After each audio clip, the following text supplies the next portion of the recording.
Well, have you got your COVID passport if you're having a can now?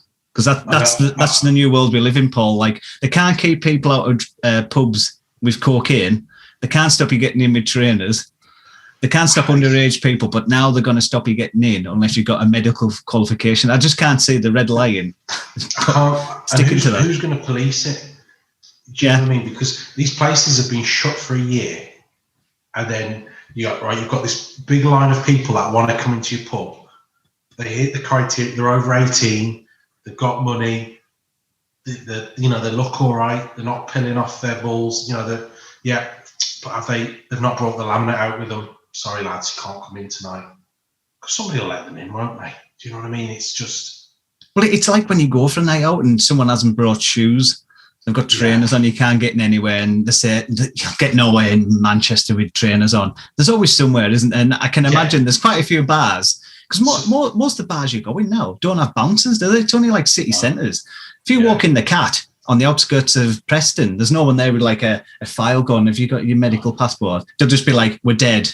If you don't go in there and start spending, I'll probably not have a job, so get your selling. But it was when the pubs opened in July, it was a thing, wasn't it? It was like, you've got to come in, sign in, give all your details, really strict. Again, that was about 3 weeks. You walk in, have you signed, lads? Yeah, we've signed. And I was surprised at how many people started living together. People stop at services. And it was like, are you all from the same household? Yeah.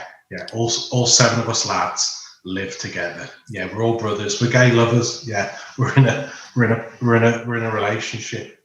Roughly the same age. Exactly. I just can't see it working to go for a pint. You know what I mean? It's and the majority of the people that have been sheltering and not going out have had the jab. So they can go out, but they probably don't want to, and they never went out in the first place. So the people that want to go out and have the money to go out and the inclination, sorry guys, you can't unless you've got your passport with you.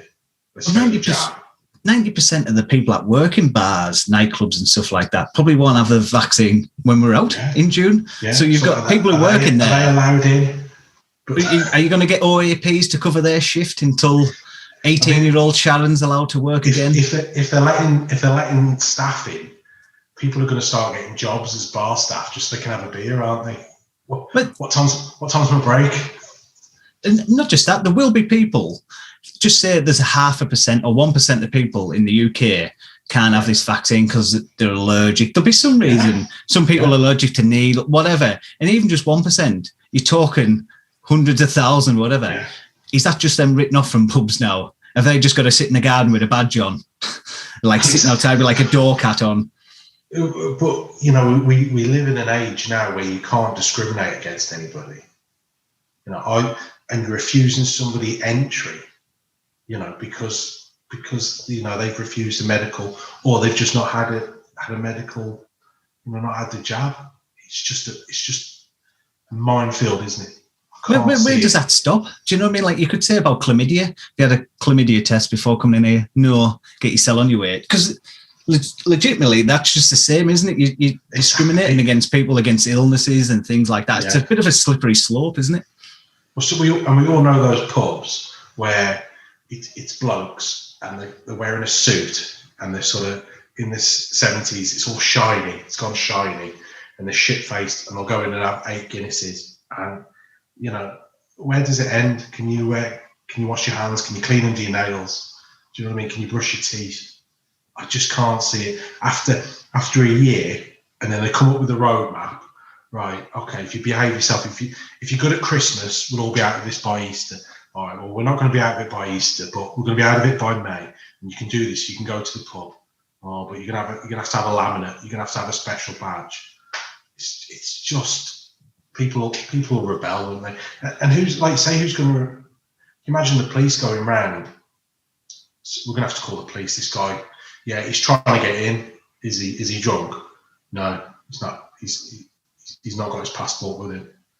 What I mean? And how easy would it be to fake? Like, people have fake IDs. Like, how hard would it be to fake? That's what I mean. So, like, you're going to have this plastic thing. Hi, I've had a vaccine, just laminated. Do you know what I mean? Just go, oh, I've got this. And then pass it through the window. Next guy comes in, oh, I've got this one. The last time I went out, it was like, obviously in like a village pub somewhere. And they couldn't manage the social distancing because there's no bouncers out. You just got a woman trying to serve all the drinks and stuff like that. Going to the toilet with a mask on, she'd shout like, oh, put your mask on. It's like, if you just let us sniff coke at the table, I wouldn't have to do it. And you're like, I don't see these sort of pubs managing medical records for people. But like you say, then somebody said, well, like you say, people can't have the jabs. They can't physically have them. Something will happen, or there's allergies, or there's different parameters why they can't have the jab. Well, they'll have to take a test. Who's administering that? Who's dealing with that? Just the bouncer. No, it needs to go further back up your nostril.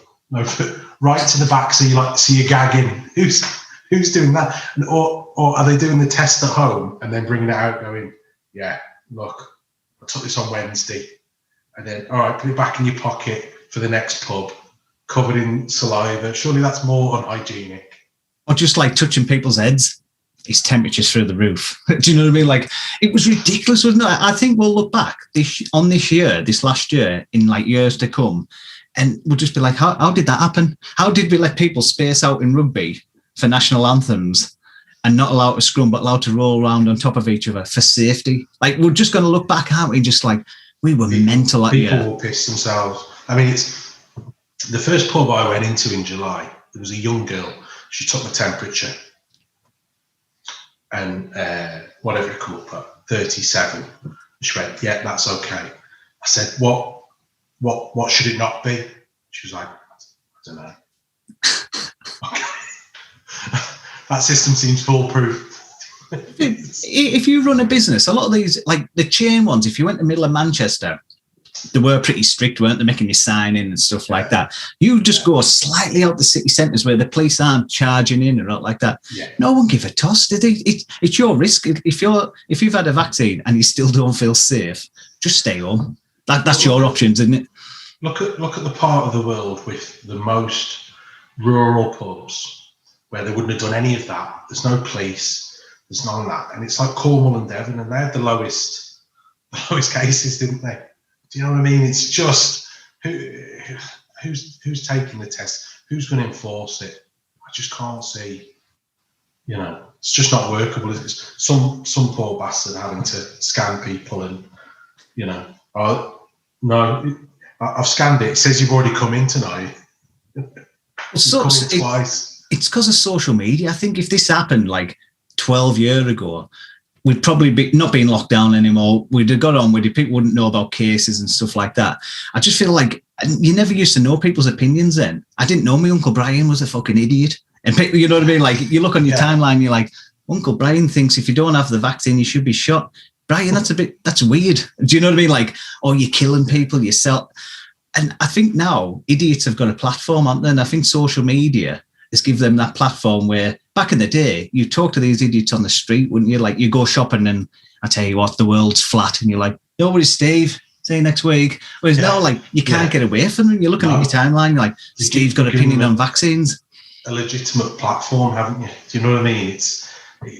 These lunatics are out there, good, bad, and indifferent. But it's one thing somebody say, yeah, we're going to have passports. Well, how's it going to work? It's like everything. It's fine me saying, yeah, I'm going to the moon. How are you doing it, Paul? No idea the logistics, how that's going to work. And the same with like Boris hinting that these times aren't like set in stone, and people are like, oh, nobody said. You're like, he said, yeah, but we're a year into 3 weeks beat the curve. You've got to take what he says with a pinch of salt that it might not happen. Do you know what I mean? Yeah. It was like sacrifice autumn for Christmas, sacrifice Christmas for was it Easter? And now it's sacrifice Easter for summer. And you're like, what's summer going to get sacrificed? Halloween, Christmas then. Yeah, you can't go abroad now. I know there was a thought. I know people are selling holidays, and no one of any, nobody really high up, the Prime Minister, Foreign Secretary, no one's actually come out and gone, it's not going to happen. There's no summer holidays, or there is summer holidays. There's people coming out. They're saying a good morning Britain. I think it's unlikely. Yeah. Well, is it or isn't it? Because holiday films are going to go under. Do a bucket or don't. If I was you, I wouldn't. But can I? A government source says you might need a vaccine passport to go in the pubs, and there's no holidays this year. And you're like, who's the source? And people just believe anything they see. If it pops up on the timeline now or on telly, it's like no holidays this year, and you're like, who said that? Yeah. Lad Bible. I read this somewhere. Do you know what I mean? But again, it needs. You come out. There's no holidays, or there is holidays, or if people go on holiday when you can't, there's going to be a £5,000. The big thing with holidays, though, is that you'll be somewhere and you'll constantly be checking your phone to see if where you are has been put on a list. There's a Benidorm variant. Fuck, get on EasyJet, see if there's any flights out tonight. Well, we're gonna have to live in a Stockport hotel for 2 weeks. Did you see in Spain they've come up with the nose mask? No. So when you're eating, there's like 2 masks you wear now. So you've got like the proper one that goes over, and then you've got a nose one. So when you go to eat, you keep your nose on, and preferably hold your breath and just breathe through your nose. You're like, do they do any tests on any of this to see if it works? Because you can't go online and prove it anyway, can you? It's not like you can go on and this helps by 80%. You wear a mask, it helps by 40%. It's just these people like so-called expert says, the nose mask will work. Yeah, but I remember during lockdown 1, they were saying if you receive a parcel from Amazon, you're supposed to open the door, let the delivery driver put it in your house, then shut the door, then sort of anti-back it and leave it for 2 hours before you touch it. Well, and now it's like it's just airborne. But who come up with all that? There's no science. There's somebody there who's got this parcel. Don't touch it. Can't go near it for 2 hours. Spraying Dettol. Can't open it, and then they open it and go, "That's not for me. That's not what I ordered." I think it's just some drunk guy in a room. I think Boris was like, "Oh, Steve, what we doing? Tell you what, tell them masks don't work because it's proven they don't work." And then, no, tell them to wear masks now. What if people ask? They won't. Do you know what I mean? Like, there's loads of decisions where you're like, well, why are we doing this now? And who come up with 2 meter rule and the rule of 6? Why 7 worse? What about rule of 5? Or what if there's 6 of us and then somebody comes over chatting, and somebody else got to walk away, or we just got to say no to him? But again, it was we didn't need masks until August. It's because people couldn't get masks. Yeah, there wasn't enough masks. Oh yeah, they're widely available now. Yeah, we do need them. They've got to be worn everywhere. I was listening to a radio show, and a woman had rang in, and she had 6 kids, and there was a rule of 7. So her and her husband made it 8. And the guy on the show was saying, "Well, in an ideal world, could you not go on 2 walks? So split them up." And she went, "Who would look after the kids?" And he was like saying, "Well, 1 adult stays, looks after 4, while you walk them," as if they were like lurchers or something like that. And like she was saying, "Can we not all walk together?" And they went, "No, it's the rule of 6." Even though they all live together, they're all breathing the same air. And I just thought, what am I listening to on this radio? Yeah, it's just, and then I don't know if you've ever been on a walk, and then you walk past somebody and they go 2 meters. We're outside. You know what I mean? You walk towards someone now like that, and they go like that. Like they take the biggest arc around you. It's like if they go within a meter, death. It's not like there's a chance of surviving. Well, there's going to be a problem, isn't there? Because psychologically, because it's like, okay, I think next week you can meet 6 people outside. 12th of April, you can have a beer in a beer garden, and you can have someone can cut your hair, do your nails, and then so and so and so and so, and then June the 20th, bang, everything's fucking done. You don't have to do any of it. Well, people are going to struggle. People will still wear masks. People will still be avoiding people. Still, people are going to have a panic attack, aren't they, at Tesco's? You know what I mean? It's they spent a year trying to scare you that much that you listen to them. But that's basically what they've done for a full year. And then they're hoping, because a lot of people do believe the media and stuff like that. They just believe everything. They're like, oh my God, there's a new variant. There's a variant on the continent, the Kent variant. You're like, do you know where Kent is? That's in our country. That variant escaped from us. Do you know what I mean? Like, it's such an odd. What's this variant? It's the same thing that we've been living with for the last year. It's probably not as bad, or this one makes you sneeze. Do you know what I mean? It's not like, have you heard about new variant? You turn into wolves. Yeah, it's not. There's been like over 1,000 new variants in this country of COVID since it happened, hasn't it? And they seem to just handpick like the more exotic ones, don't they? They leave the like Blackpool variant out, and it's always the Brazil variant or somewhere a bit more exotic. And we don't know if it's more Guatemala variant. That one's a bad one.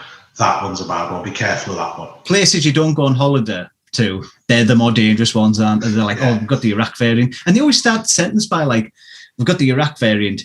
There's no proof it's any more dangerous, but we're keeping an eye on it. Like, well, why make it a news story if it's no more dangerous? The thing is, it might be less dangerous. Do you know what I mean? It's just, but the thing is, it does change. Like the flu vaccine changes. Yeah, the flu changes. You know, I've had hay fever since I was a kid, and then some things I sneeze at last year, I don't sneeze at now, but I sneeze at this. Do you know what I mean? It's just. Things change. Hay fever when you were a kid was, if anyone had hay fever in school, you used to get them like before they turned into dandelions, the things where you blow, didn't you? Imagine that these days, you'd probably get expelled. You would. It would be some sort of abuse, wouldn't it? Yeah. He singled me out by my illness. I remember at high school, there was a cross country run. They don't do cross country runs now. Right, okay, 30 of you start here and make your way back to here. Right. I'm sure they'll all come back. It'll be fine. None of them will get picked off, lost, or run away. Imagine the risk assessments that you'd need now to do something like that. But I remember a lad saying, I can't do cross-country because of my allergies. And he was like, don't be ridiculous. Yeah. That was not. He didn't even ask if there was a note. What allergies do you have? What are the symptoms? What are the problems? It was just this guy who'd been in the army, and then he come out of the army. He didn't know what to do, so he become a PE teacher. And someone's come to him with something that he didn't have. Therefore, it's not real. It's not real. I've got allergies. Fuck off. Get your kit on. Are you allergic to a football? Because that's what we're playing. No, get on there. That was the sort of crack, wasn't it? The only way you got out of PE was when you pretend you forgot your kit, didn't you? Like, forgot my kit. And we used to have something in our school called the sweat box. I don't know if you had that. It was like lost property in that. You'd come out, you're like, I've got a Speedo on. I've got one New Balance train and a Pimsel. And you'd still have to do PE. There was no there just wasn't a way out of it. Like, you could see you had flu. You'd be like, why are you at school? That's not getting us out of it. And very, very few people. There was a guy in our year, and sunlight affected his skin, and he used to cover it up so he could do it. I'd not give him the day off, you know what I mean? Like, maybe in the sports centre, it'd be all right. And he'd just get covered up to do it. But the PE kit, I went to school in the 90s, and the PE kit would be from the 70s, not even the 80s. You think this clothing is 20 years old. No one's ever washing it.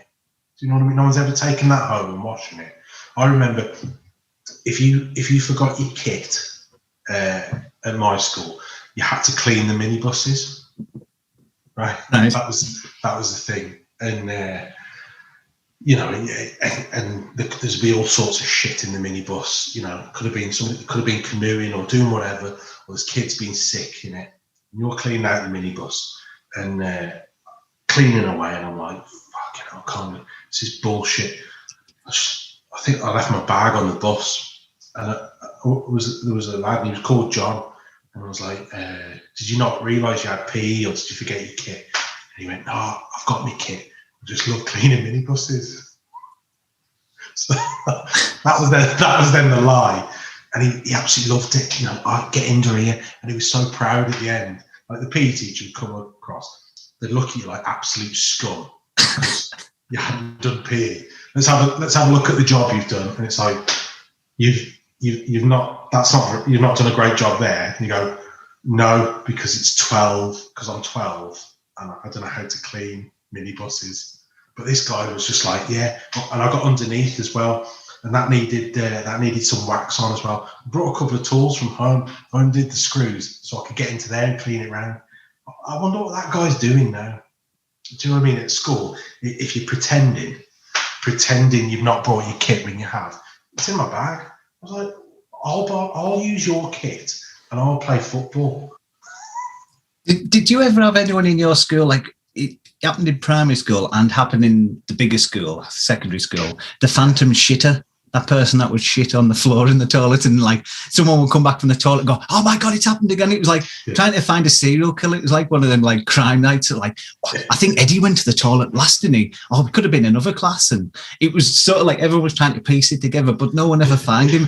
And I used to think, is that person now in like the 30s just sitting there going, no one caught me? Did that? You know, like he got away with it. Or do you reckon it was like a multiple of people? But what's he moved on to? Is he now like killing prostitutes? Is he now, the local strangler? At our school, I remember, it was a rough school, but on a hot day, you'd go into the toilets, you turn on the tap, you drink from the tap. Yeah. I don't know, you might have gone to like you see kids now with drink bottles. We didn't have that. You just drink from the tap. I remember we'd been playing football, turned on the tap, was running for a bit, and then a big bit of shit come out of the tap, and I just fell into the sink. I was like, what's that? And like my mate Matthew just said it like it was the most normal thing in the world.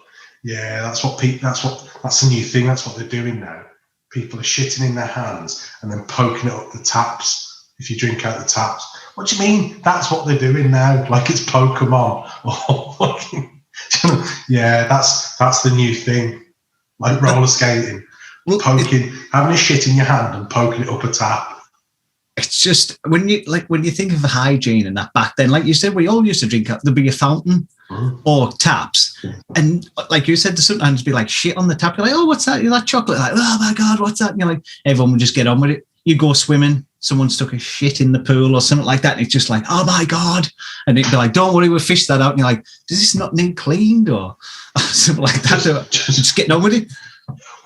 Where are the rules? Because if you think about it, when we went swimming at school, there was so much chlorine in there. Yeah, your eyes would bleed. You'd be in there and you could hear your skin sizzling, like layers coming off. You couldn't even see the person next to you. Is that you, John? John? Is that John? You'd be like a blind guy. But it was like they had no interest in hygiene anywhere else other than swimming. No, put the whole bottle of chlorine in. Put everything in. Swimming was mental because we were in the spanner class because I was terrible at spelling. So I got put in the shallow end. Now to do with my swimming, it was just like, maybe you can't spell, maybe you can't swim. So I was in there like, you knew because the people in your class, they were just pissing. And I just thought, this is tragic, this, isn't it? Like I was quite tall. So if I stood up, it was up to like my knee. So I was just sat in shallow water with other spanners that did deserve to be in that class. And I just sat there in their piss. And I can just remember thinking, we used to play brick. Can you remember brick where you throw it to the bottom? What we did in the deep end, we just done in the shallow end. Brick in 10 foot of water is like, they would jump off the side. They sometimes wore pajamas to make it harder. Yeah, and like stuff like that. We were doing that in the shallow end. So we couldn't dive in because it was so shallow. So they'd throw a brick in. We'd go down the steps. And it was just like, you just put your hand in, you're like, get it, and they're like, oh, brilliant. And you're like, I'm too old. Like, I was too old to be going through that. I just thought, this is just patronising. And all the kids were like buzzing. Like the lad who I talked about with the pen, we got a pen after neat writing. He was like, yeah, I got the brick. And you're like, I've walked through deeper puddles in this. And you're buzzing. You didn't have to get your hair wet. That's it. We were playing brick in the shallow end. That you're absolutely right. That's how they worked it out, didn't they? John can't spell, therefore he can't swim either.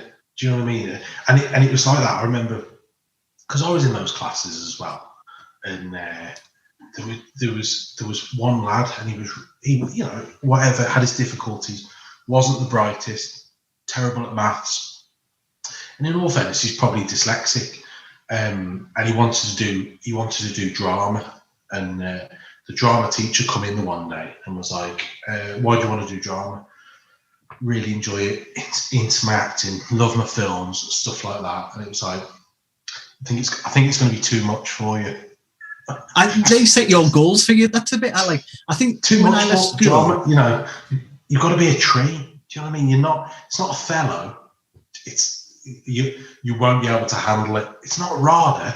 Do you know what I mean? This poor fucker wasn't allowed to do drama because he couldn't do maths.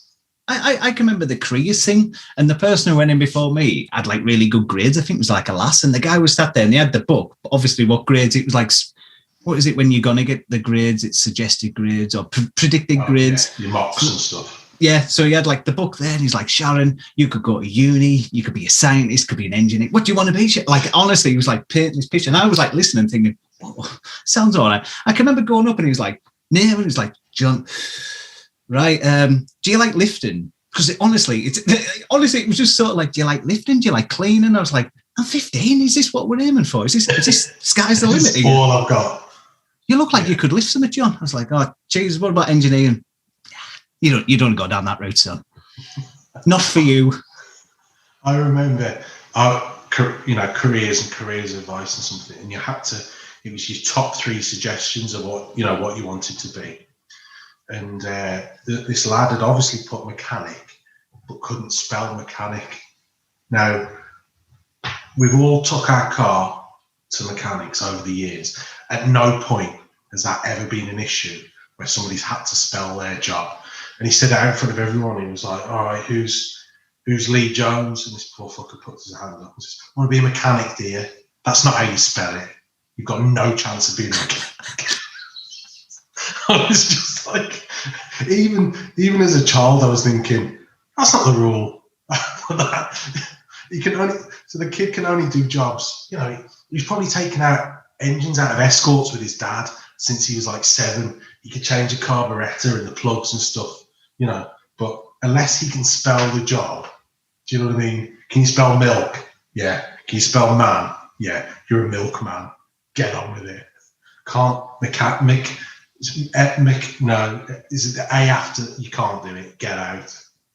Well, it's weird now when you look back. They made out like GCSEs, like if you don't get maths, English, science, you don't think you're gonna just kill yourself. And that was a sort of like message that was going across, wasn't it? Like you don't think you're gonna get that. Whoa.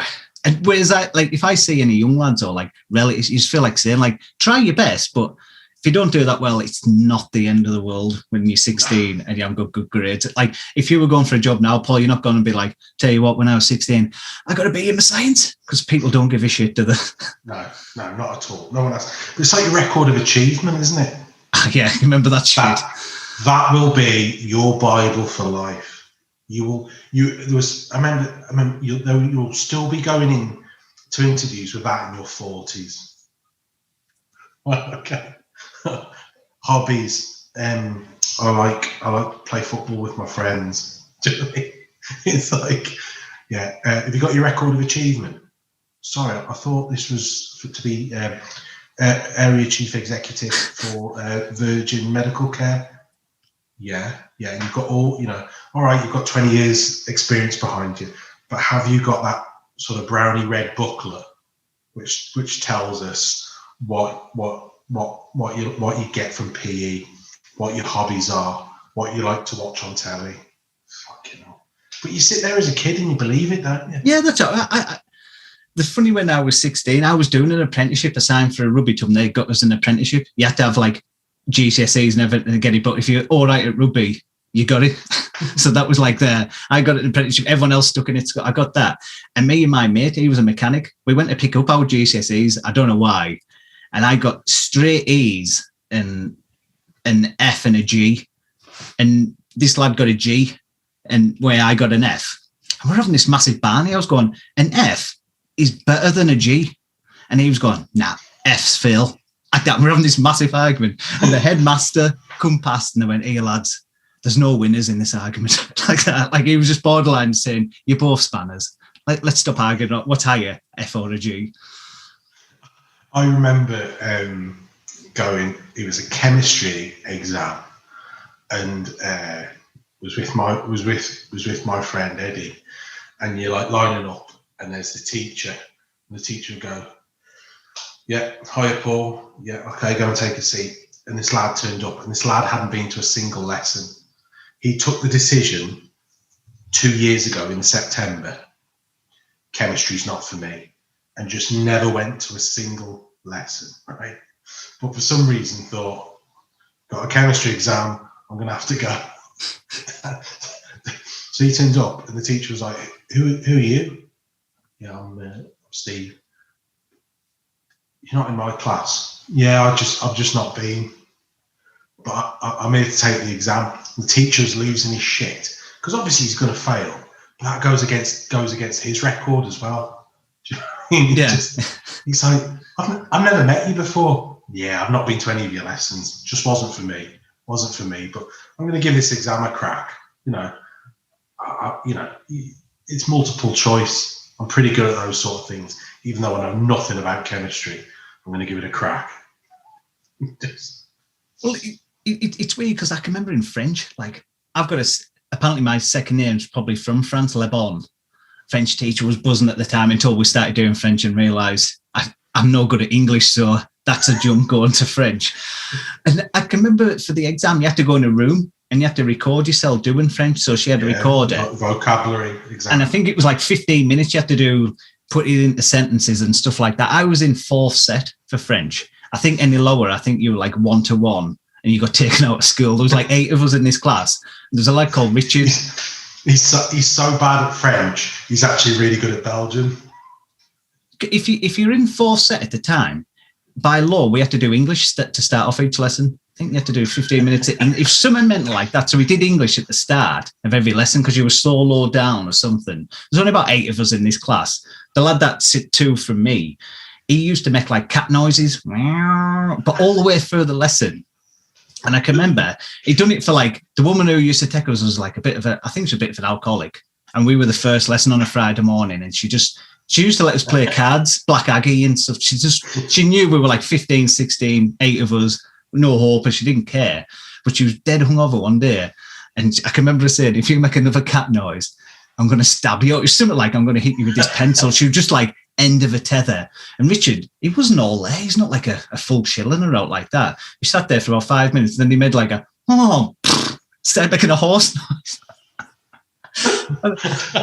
Honestly, in that French class, every Friday before she give up, on a Friday afternoon, all the other French classes looked into our French class, 3rd set, 2nd set, 1st set. And on a Friday, everyone would like turn the seats like, what the spanner's going to do today? And everyone was looking in, honestly, God, every Friday for maybe 2 year, 3 year, they look in. And we did the same thing. Miss Scott, she was called. She set the seats up 2 by 2. It's about 10 of us in the class, or 12, 2 by 2, and 1 seat at the front. And it was called the French bus of adventure. So every Friday, 15-year-old lad, you know what I mean? You go for nights out and that Friday morning, and we come in, and she's like, "Right, guys, who wants to drive the bus?" I used to be like, any chance I can go in the boot or sit this one out? And you used to have to sit there next to who you sat there, all in the line. And she'd walk around the bus, all the other classes watching in, just laughing, all your friends and that, like, fucking hell, like that, all lasses and that from school. She'd walk around the bus going, like that. And she'd have cards, right? So, and she'd like pull a card out, and it would be like a cat. And you'd have to, everyone on the bus would have to point out like we're on a bus and go, Shen. So, and that was every Friday. She'd go around like a dog, like hold a card, and it'd be like, oh, shat, or whatever the hell a dog is. And honestly, French class was the most embarrassing thing. When I look back, like that's like post-traumatic stress. I can feel myself like well enough, because Friday mornings I used to think, I just don't want to do this. This isn't like what a normal person goes through. It wouldn't be allowed, would it? They couldn't do it now. It's just French bus of adventure. I remember on parents' evening, because I was awful at French. Just didn't get it. I wasn't great at English, but awful at French. And my dad went to parents' evening. My mum was working. My dad went. And like, she said, yeah, Paul really struggles with French. My dad's like, a working class bloke. He was just like, yeah, I would have thought he would have, yeah. And she said, maybe your next holiday, you could go to the south of France. She said, like, so detached from reality. She says, maybe your next holiday, you could go to the south of France. She says, I really think that would help Paul. And we either didn't have a holiday or we went to like Skegness or fucking Blackpool, Barrow or Scotland, Glasgow. You know what I mean? It was like as if my dad was like, yeah, do you know what? Yeah, we've been going to really shit places within 100 miles of where we live. Yeah, let's go to the south of France. That'll really help my fucking child's French. It's just like so detached from reality. Do you know what I mean? This scummy working class family. I know what. I'll tell him he needs to go to the south of France on holiday to help. Maybe if as a family, maybe just for an hour a night, you could all speak French to each other in between arguing of how you're going to pay the bills and how you can't afford food. You could maybe just drop a few French phrases in there. People just don't have a clue, do they? Like, especially like the working class and below.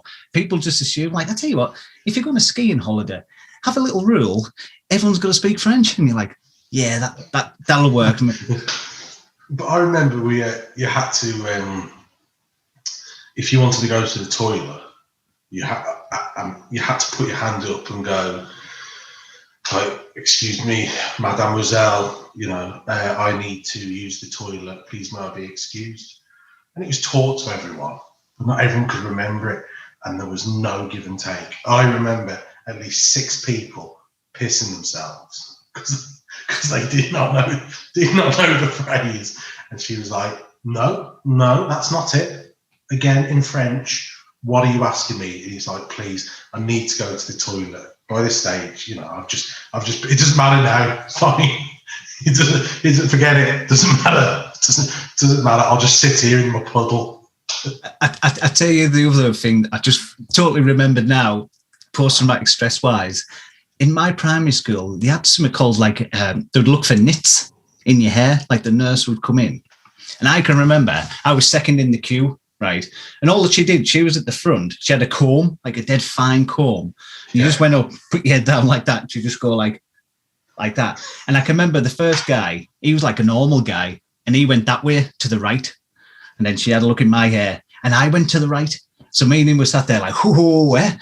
Next third guy went that way to the left. And we were like, oh, clean your hair, you scruff. Oh, it is. Everyone was like that. Oh, like, then the next one went to that way. Then the next one went to that way. Are we the ones in nits? Honestly, it took about 8 in. We were still giving people grief, like 8 person in, like, oh, yeah, it's only me and you that wash our hair, like that. And then got to about 9 for 10, we're like, I know, Q, this is like that itching. Wait, are we the nits guys? And then you got pulled out of class, sent home, and petrol on your hair. I've never smelled anything like what gets rid of nits. And then you go in the next day, and it's weird because people don't have short-term memories when it comes to nits and stuff like that. I remember there being nits at school, and we're all sat there in assembly, cross-legged, and we were saying there's a nit problem at school. Certain people have nits. It doesn't matter who's had it. You'll never know who's had it. And then there's like some poor girl who's got her head shaved. she's just sat there. And everyone's going, it's her, isn't it? Is it her? Is it her who had hair past her shoulders yesterday and has now got a skinhead? Have you got nits? No. Did you have nits? Yeah, I used to have nits. In them days, it was just like catchphrase, wasn't it? If someone's done something, you just said it, didn't it? It was just. I remember someone got added to our French class from a different school. This was like a year ago. She had like a Slavolonovich. It was like a dead long name. It wasn't a Cumbrian like sound and sort of name. Yeah. And she come in our class, and French teacher was just like, oh, tell us a bit about yourself. Oh, I've moved to this school because I fancied a new start, and I've heard you've got a great science program, something like that. Lado, I sat with he knew her because he went to like army cadets in the next town or whatever, and he knew of her. And he went, I heard it's because you pissed yourself. You're just like, that poor lass, that's just the end of her at school, you know what I mean? Day one. Oh. And then it's Pissy Nicks, isn't it? Or something like that's her name now. And you're like, and if you see her now, 20 years later, people who I went to school would be like, hey, it's Pissy Nicks. You're like, she's got 4 kids, she's got a job and stuff like that. I don't think she does that anymore. I remember there was a kid, and he joined our school halfway through the year, and we all used to wear, it was a white shirt, black trousers, like a red and grey tie, and he wore grey trousers, blue shirt, and the red and grey tie, because his mum just was like, well, fuck it, I've bought you a uniform, you're going to wear it, regardless, that isn't for the school that you're at now. So the poor kid didn't stand a chance. So the kid's a bastard. So the minute he comes through, it's just like, you're different. And again, it just wouldn't happen now. He had to stand up. And like you said, hiya, Richie, yeah, you're new to the school. Tell us why you've moved school stuff. And he was like, my dad worked for a company and lost loads of money and lots of people's money, and they were really angry. So we had to move. We had to move from that town. I had to move school because some of the parents at school he took their money from. But Dad doesn't live with us anymore because he hits Mum. It's just like he stood in front of 200 people, and there's an adult going, yeah, this was a good idea. This kid who is essentially the only one dressed differently in whole school has now had to stand up in front of everyone and go, Dad used to steal and hit Mum. I can remember in primary school when they did the test. So just say we had a test on a Friday or something. They would hand the test out, right? Okay, guys. And they'd go from the highest mark to the lowest mark. So it'd be like, Stacey, you little rascal, you've won it again. And they'd go around it, and you might as well just say, we found out who the thickest person in the class is. Yeah. There you go, John. Thanks for that. And I can remember at Christmas time, they used to make everyone stand up and say what you got for Christmas. And I thought, you sort of like, we found out who the thickest. Who's the thickest? Let's find out who's the scruffiest. It was sort of like a double whammy. Fucking hell. That's bad, isn't it? You'd have the posh kids like, I got Reebok trainers. Yeah. I got new football. We went on holiday. I got £500. And then you get to like the council kids. It's like, got a snooker cue off me uncle. It's not new. Half of it. It's got no tip, but apparently it's a belter. It's just like, who thought this was a good idea? Looking at the teachers. And it wouldn't be allowed, would it? There's that many safeguards and stuff that you're not allowed to mention certain things and stuff. Fucking hell. Poor bastard having to stand up and go, yeah, we got a hot water bottle for Christmas. I've got a spanner, an adjustable wrench. My mum said it's not what's under the tree, it's what's around the tree. No worries, Stephen. That's code for you're a scruff. That's code for your mum's spent all the Christmas money on Foxy Bingo. Yeah. That's what that is. It's the same with free dinners. They just didn't have a very good system. I used to do it in the stand-up, didn't they? Like in Bookwell, there wasn't many people on it. And the system was everyone took money to school, pay for it. And if you didn't have it, there was a woman in the back with like a form, and you'd be like, free dinners. Trying to whisper it, and she'd be like, what's that? Free what? Free dinners. You're on free dinners? You're like, keep it down. You're like that. And you'd be like, give it to yourself. What's the name? John. Sharon. John's on free dinners. John, what's the second name? Lebbon. John Lebbon's on free. You're like, fucking. And that's how I lost the weight, because I was too ashamed to go for the dinner. I think that's how I started losing the weight. We had a different queue. Right? Everybody whose parents are financially viable, this side. Everybody else who struggles in this queue, and you just be there like, fucking hell. And you get the food, you wouldn't want it, would you? Do you know what I mean? You're just like, thanks. I can remember it. People are like, why don't you have to pay for that? My dad's out of work. We're actually sort of struggling financially. Your fucking cottage pie, thinking, fucking, I don't want this. I'm not even bothered about having it. It's not worth it every day. How come you don't pay for your meals and your trainers are nicks? Why does that happen? Paul explained in front of the class like it was that sort of like. How come you don't have your hair cut as much? How come all those lot go abroad and you just do it and you're like, what a day, what a great day this has been. Apparently the French teacher told your dad to take you to the south of France and he still hasn't. How come that's happened? You're like an 8-year-old trying to explain it out. You're like, I don't really know why this is happening. How come you've got a hole in your trousers and you've just got material over it? Why have you not got new trousers? Why are you not paying for that food? It's just, I don't know. You look back and you think, no wonder you're thick skinned now. Like, we're the sort of people, like, I'm one of them now. I just couldn't give a shit. And it's because of the school life. What could somebody say now to upset you? What could be more embarrassing than stuff you went through at school? You'd be tough, wouldn't it, to like even get near to like even talking about some of them stories there. You can feel your skin thinking, okay, now that was embarrassing, or that was. I can remember my old lad. He had this van, and it had no floor on the passenger seat. So like you had to put your legs dead wide, otherwise they'd be fucking out the bottom.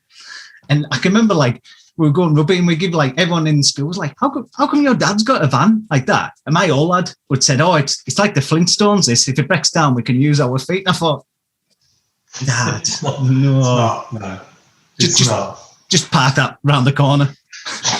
Please, I'm begging you. Oh God, fucking hell. But that's the thing. There's people who are fragile, leaving school and going into a workplace.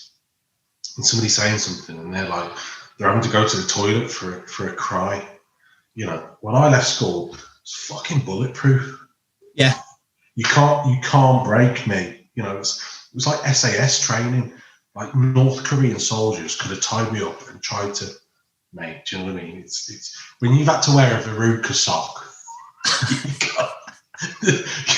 you've got nothing that can hurt me. Do you know what I mean?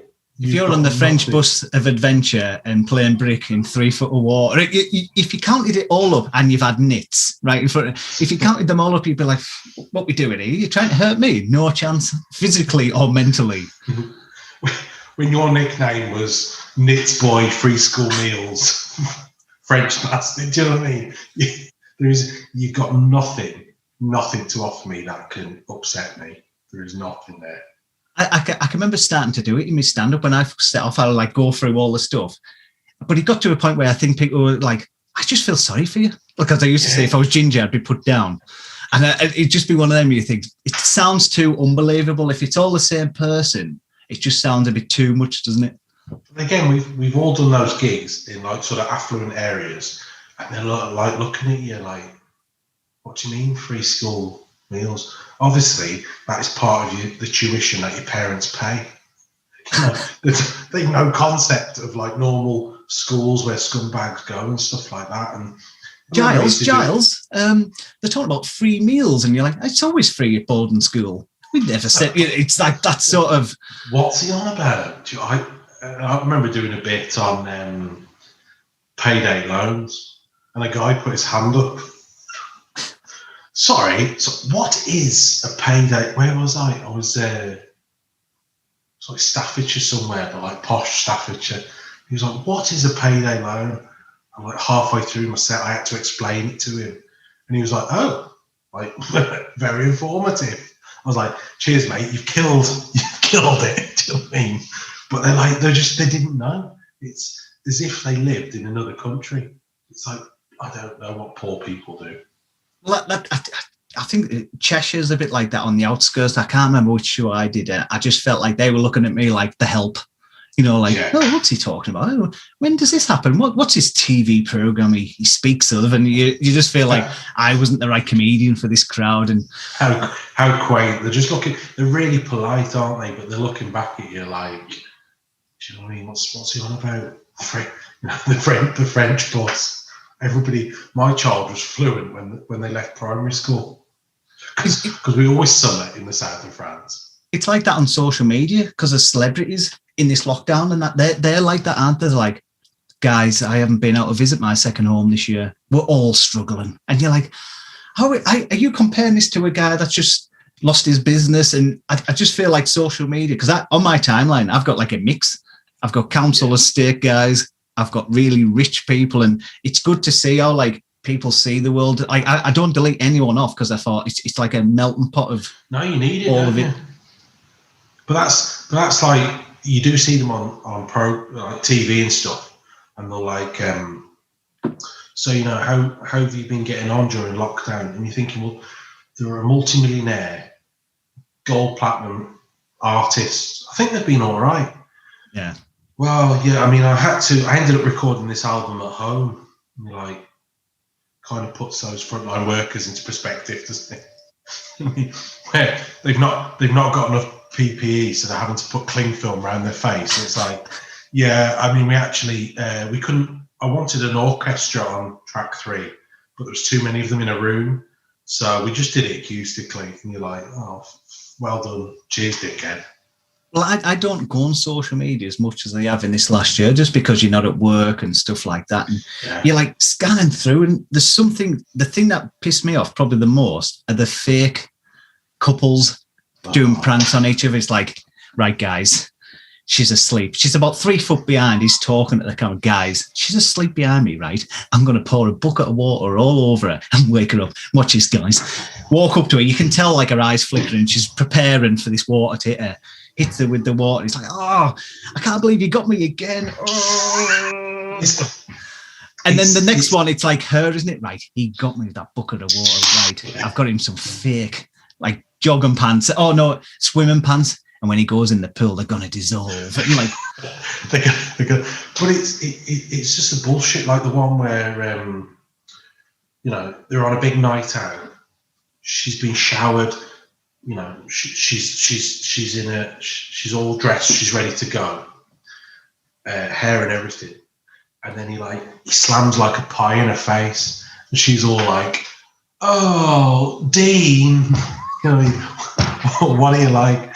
John, you've been in a long-term relationship, as I have. If you did that to your partner, would they just clear the pie from their eyes and go, "Oh, what are you like?" To be on Tinder, wouldn't they? Especially with the phone. I've seen one where they were smashing each other's phone. I smashed 4 of his phones. Now he's like on the phone, like she grabs it and throws it in the swimming pool, and he's like, it's got his bank details and everything on there. You just ruined that's like a computer. That I don't think he's going to be like taking it lying down and like, oh, that's £500. I'm still not. I've had it 3 years. I've not paid it off, dickhead. Do you know what I mean?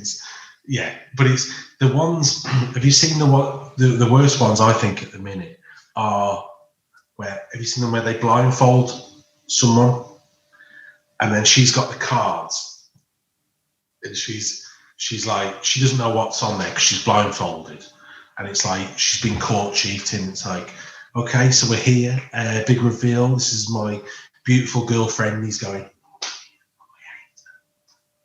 like this, and she's there blindfolded, and she's changing the cards, and it's like, I've cheated. I've been cheating for 3 years on these cards. And she's like, what is it? And it's like, you'll find out in a minute. And then she'll take off the mask, and it's like this big reveal, and it's like, oh my god! And then like a week later, they're doing another video where he's putting talc in the hairdryer. It's like, what happened with her having sex with your best friend? Do you know what I mean? There's no continuity here. People, it's worse when you read the comments, because some people believe them, don't you? Like, what planet are you on where you believe, like, I love you two as a couple, you make me howl, and you're like, do you believe this? Is this, like, I read through the comments, you're like, I feel like message him directly, like, are you mental? And do you believe this? Are your friends trying to... Are you all right? Yeah, do you know what I mean? But it's all that shite, isn't it? Where it's like she's creeping around the corner and going, Can you remember last Valentine's Day where I thought he was going to propose, and what he actually did was stab me in the eye. I'm going to get my own back this time.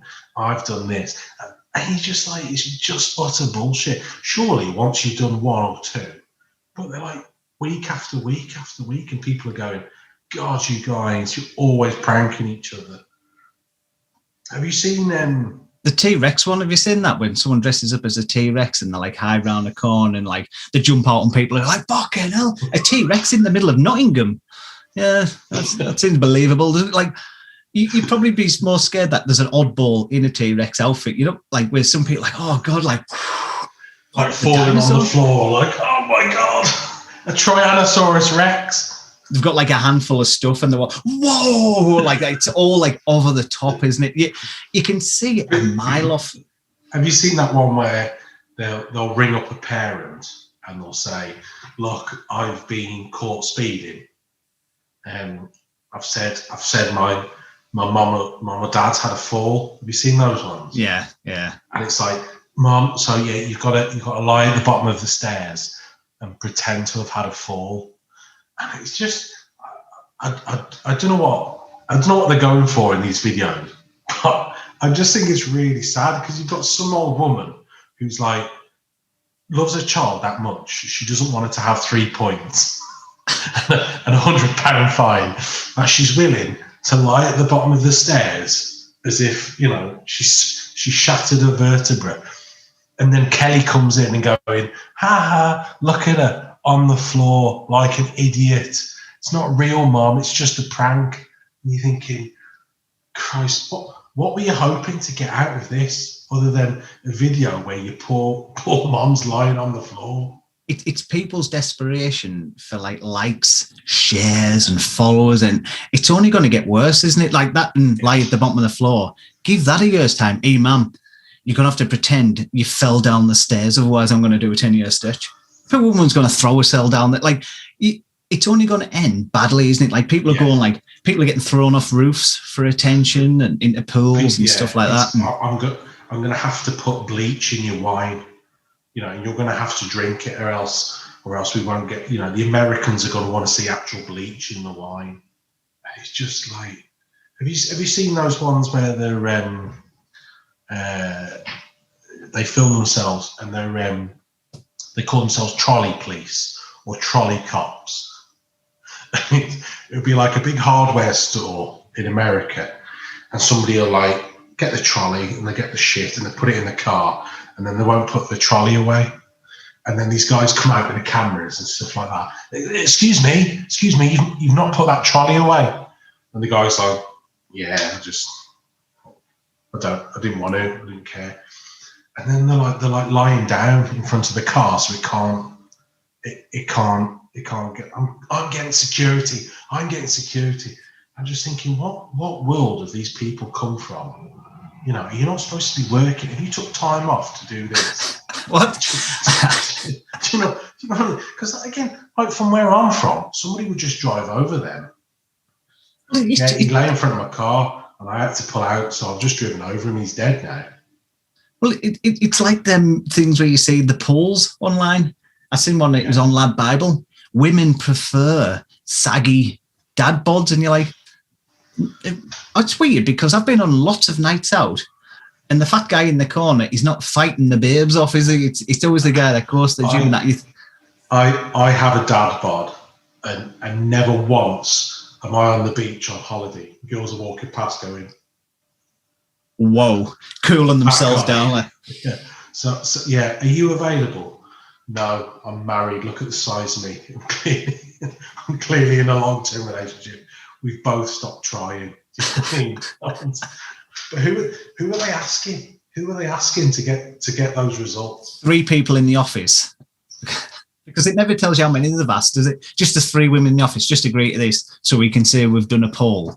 And just bang it out there. And you've got loads of dad bods underneath going, yeah. And you think, no, come on, lads. The person asking those questions is like really overweight, isn't it? Hi, do you mind me asking? Do you find people my weight repulsive? No, I think you're really attractive. Great, I'm going to put that down as one. But the reality is, it's like, I tell you, surveys and statistics that I love is naked attraction. Do you ever see them? And I'm like, again, who are they asking? And they're like looking around like, okay, what do you think of number 4? Number 4, yeah, really attractive. Yeah, and she's actually got a shaved vagina. Is that important to you? Yeah, very important. And then like a statistic will come up and it'll go, 23% of over 35-year-old males prefer 0% of pubic hair. It's like, who are you asking questions about pubes? Are you doing your weekly shop at Tesco's? Sorry, have you got a minute? Do you prefer pubes or no pubes? Where are they asking these people? Who goes on that program like that? Honestly, the only time I ever say that, it's on Gogglebox. I like Gogglebox, and it's normally on there, a clip of it. And you've got like a middle-aged woman going, "Oh, I like the look of that one," and you're like, "Oh, I like feet. I like feet round me," and you're like, the one last week. Honestly, I nearly dropped the remote. I was that in shock. I was like, "Oh." But none of them tell the truth, John, because it will go like and it will go and there'll be like a massive cock. This guy's got an absolute huge cock. He looks like an elephant. And she's like, "Anybody catching your eye?" Yeah, the green one. Okay. And what is it about John that you're attracted to? He's got good thighs. Yeah, really strong shins. Good core. Just be honest and go, he's got a massive cock. I'm into massive cocks. Look at that. Great big fat dicks. That's what I'm into. Do you know what I mean? Well, you've got that one in Australia now, Married at First Sight. You've got Naked Attraction in this. Like, give it a year's time, 2 years' time. It'll be like, we're having a baby, but we're not going to talk. And then we're going to see if it works. Do you know what I mean? Like, that'll be the next thing, won't it? They'll sleep with each other through a door, like just a hole through the door. And then it'd be like, we're going to have sex blindfolded. Baby at first sight. Someone's going to feed my penis into the vagina. That's what it'll be, baby at first sight, won't it? And let's see how it happens. And you're like, terrible, like all these other programs. Just have a conversation. Who would have thought? Can you remember that program where it was different families had to go on the other family's holiday? It's still on Channel 5 now, but they've changed it to poor holiday, to rich holiday. So you've got like a family that would normally go on for 2 nights in Blackpool, going to like Saint-Tropez, and the swap over. But it was literally every episode was exactly the same. So you get a couple you get a family that would they go camping in Rhyl every year. Every year they go camping, and then they swap with a family that would go to the French Riviera. And the family from the French who go to the French Riviera, they're like, "Have you enjoyed your holiday camping in Rhyl?" "No, it was horrible. It wasn't for us. We really didn't like it. It wasn't. We realised how lucky we are." And then they go to the family that usually go to Rhyl. "Have you enjoyed the French Riviera?" "Yeah, it's been fantastic. What a holiday." Every week, and you just think, what's the fucking point in that? What have we learned? We go on shit holidays. People with more money go on better holidays. Let's do it all next week. In the future, I don't think they'll be allowed to do them sort of programs, because it'd be like poverty-ish or whatever the phrase is going at the time. It'd be like, you're laughing at poor people, which a lot of them programs are, aren't they? It's like Benefit Street and that. Everyone's just watching them thinking, fucking hell, I'm glad I'm not them. Yeah. I'm glad I'm not trying to get the next hit. Yeah. That's all everyone's doing. Look at how they eat, and look how much fried chicken they eat. Well, that's why they got rid of the freak show in the circus. They had to get rid of it because people are just pointing and watching and laughing. What's the difference with Channel 5 after midnight? Do you know what I mean? It's just a slight. But again, it was the same wife swap. Can you remember that? It was like, and it was like there'd be like a mixed race couple, and then she'd be with a guy who was massively racist. And guess what? They didn't get on. Who would have thought? This is such a shocker. I can't believe this. But like you say, it wouldn't happen now, and they just couldn't do it. My favourite of them ones was Snog, Marry and Avoid. I don't know why it was such a shit programme, but they would just get a guy on, wouldn't they, or a woman, and they were always just done up to the eyeballs in makeup. The programme basically was, and then they'd just take the makeup off of them, put a normal dress on. That was the programme. But in between, they would like, well, we're going to find out what the people in the street think of you, wasn't it? And they'd just show like a picture of them, and you'd have people going, oh my God, she offends me. Rank, avoid. Disgusting, avoid, and they'll just have to sit there listening to this commentary about their face, wouldn't they? Like rotten, disgusting, minging, needs hit with a shovel. So, because some of it was proper harsh, wasn't it? And like that computer thing would be like, what does that make you feel like? And you're like, they're just sat there like, yeah, well, maybe I should take the eyeliner off. Yeah. Slightly suicidal and think about taking this makeup off. And then they'd go into that machine and come out, wouldn't it? It'd be like, I saw one of them, and there was a girl, and she was like, like a goth or an emo, call it what you want. She was into like sort of dark hair. And she had the earrings with those things in, that make the ears bigger. Yeah. And like they come across, and like the stylist was like, yeah, I think if we go blonde, and the girl was like, oh, I don't know, blonde. I've always had dark hair. It's very much me. No, I think we need to go blonde and lose the black lipstick, the heavy eyeshadow. So she's basically just saying to, that thing that you're really into, you're a goth, or you drop all that completely. Everything that you identify as, everything about you, stop that, because it's horrible. We really don't. And then they come on, and all they've done, she had those big things in her ears. And I'm not saying they're good, bad, or indifferent. All they did is take them out. Well, the ears don't go back to normal. They just had holes in them. So there's this girl, and she had blonde hair where she had black hair, and had to really bleach it because she's black. They took all her makeup off, took her out of like black jeans and a black t-shirt, put her in a dress. And like her ears are fucked, and it's like, okay, and how do you feel now, Stacey? Well, it's very different, isn't it? It's like, and then they would ask 3 random guys, and it was never that flattering. What they'd say, it'd be like, we asked 3 people randomly in the street about your new look. It'd be like, okay, not bad, like that. And she sat there like, oh, how does that make you feel? She's like checking things. Oh, that's good, isn't it, lad? I said, I'm okay, and stuff like. And then it would go like a couple of weeks after, wouldn't it? Be like, so find out what Stacey did 3 months after. She's gone back to her old look, but more confidence. Exactly. But 0 confidence, and doesn't come out the house because she's expecting people walking up the street going rank, disgusting. And I don't know why. When you look back, that was one of the most like. How did that program get away? It's just basically like, yeah, let's come and have a laugh at these. Who signed that off? Like you say, that is such a brilliant observation. That it's even like, right, I've gone through it. I've changed everything about me, everything that I liked and I felt comfortable about. You've took away and changed, and the comments are always like, it's fine. It's like, what they were expecting was that scene in Pretty Woman. Where she takes off all her prostitute clothes and she's got like the big gown on. She like walks in, and everyone goes, oh my God, she's beautiful. Instead, you've got like some lad from Nottingham who's getting a Greggs on a Wednesday afternoon who's going, I probably would. Right, isn't it? Yeah, I probably would. 10 to 2 nightclub, maybe. It was never like that flattering, was it? Right. And I used to like how they used to egg on the family to be nasty about them. Yeah. So what do you hate about Stacey's look at the moment? Well, I don't hate it. Are you embarrassed to be with her when you walk up the street? Not really, no. She's my sister. You are a little bit, aren't you? Like, you think she'd probably get a boyfriend if she's changed the look, wouldn't you? Family might like her a bit more. No, it was her who wanted to come on the programme. Family's ashamed of her, like that, and then it goes to the next clip, doesn't it? So would you say if your granddad died tomorrow, would he die, ashamed of how you look? Would you let her come to the funeral?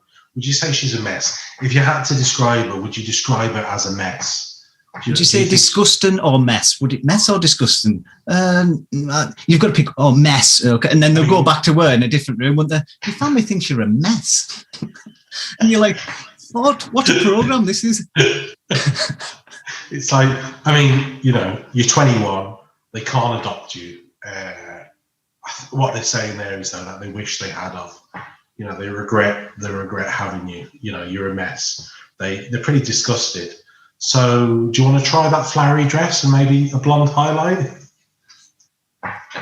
This option, or people are going to start shouting at you in the street. It's just so patronising, wasn't it, all the way through? And there's probably been like a mental health pandemic on the back of that program. Them 3 series, every single person has probably just sat there shivering in the house, not putting makeup on anymore. We've got the statistics. There was such a massive jump here in the late 90s. But it was there. Remember Gillian McKeith when she used to do that? Was she the one that did you are what you eat, and they'd show you what the kids would look like in a few years' time? Oh yeah. They carried on. And like the parents were always like shocked and disgusted, weren't they? Do you know what I mean? And this is what your child will look like if they carry on eating fish fingers every night. They look like a circus freak, didn't they? Do you know what I mean? Well, same with how to look good naked. How to look good naked. Hey, yeah, let's have a look at you naked in the mirror. What do you think of that? Disgusting, isn't it? Ooh, look at all them curves. Rank, absolutely rank. And all they'd do, they'd lose about £3, put them in a black dress at the end. They're like, you look fantastic. And you're like, she's not naked. The change is unimaginable. It's only been a week. What could you change? Did you ever watch Fat Families with that guy with the glasses? Did you ever watch that? Honestly, go on YouTube, they're all on there. And it would just start off, Ring Grimsby, Maureen and Andy, a pair of fatties. This is how much they eat. And it was just like, they were often in the same room. He's like, look at them shoveling in the mouth. They look like they're at a trough. Just using words like, let's burn that lad and stuff like that. You're like, I know Andy and Sharon's let themselves go, but they don't need this in their own living room. And they put a camera in the room, didn't they? Andy started off on the treadmill, now he's gone back to his old ways. He's going to be still a fatty. And you're like, it's not getting paid to be on this program. And then, but like when they put all the food out onto the table that they eat, and they're like, "Are you proud of this? Look at it. This is what you shovel in." Like you say, it's always words like shovel and trough. This is what you trough down on a weekly basis. I can see Barbara's crying, and that's probably the first time she's lost weight with tears. Something like that, isn't it? You're like, everything was harsh as now else. The one I used to watch on, I think it was E4, when E4 was having all these mental programs, Beauty and the Geek.